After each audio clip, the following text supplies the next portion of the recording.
आपसे कोई सवाल तो नहीं है पर एक सलाह है। महाराज जी, मुझसे किसी भाई ने एक सवाल किया था।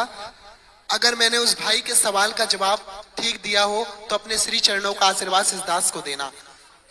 महाराज जी, कुछ दिनों पहले बागेश्वर सरकार द्वारा एक सनातन हिंदू एकता पदयात्रा निकाली गई थी, जिसमें आप भी गए थे।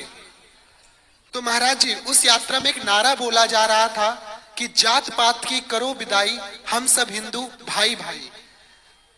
इसी नारे को अगले दिन हमने अपने सोशल मीडिया पर डाला।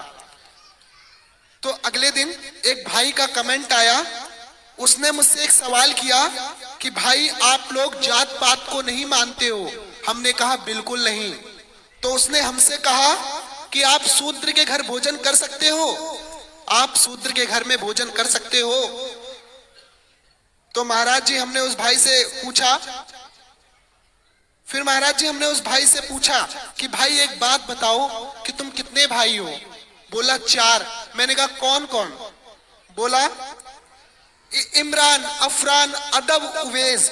मैंने कहा अच्छा। मैंने कहा एक काम कर सकते हो? बोला क्या? मैंने कहा एक काम कर सकते हो। बोला क्या? तुम उवैस के यहाँ का भोजन कर सकते हो? वो थोड़ा नाराज होकर मुझसे बोला कि कैसी बातें कर रहे हो, वो मेरा छोटा भाई है, उसके यहाँ का भोजन मैं क्यों नहीं कर सकता? तो महाराज जी, मेरा जो उसने सवाल किया और जो मैंने जवाब दिया, अगर वो जवाब आपको ठीक लगे तो अपने श्री चरणों का आशीर्वाद देना। तो मैंने कहा कि जब आपको अपने उबेज भाई के, छोटे भाई के घर में भोजन करने में कोई दिक्कत नहीं है, तो मुझे अपने शूद्र भाई के घर में भोजन करने में क्या दिक्कत होगी?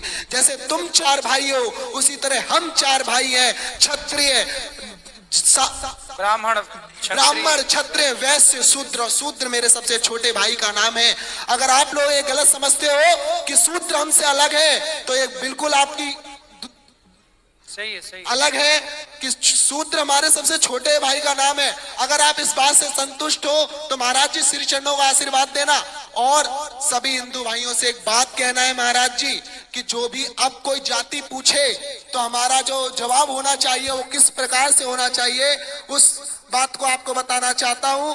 जब कोई आदमी हमसे कोई जाति पूछे तो एक जवाब होना चाहिए कि खोल लो आंखें, मिटा लो भ्रम, खोल लो आंखें, मिटा लो भ्रम, और कहना हिंदू हो तुम, हिंदू हैं हम।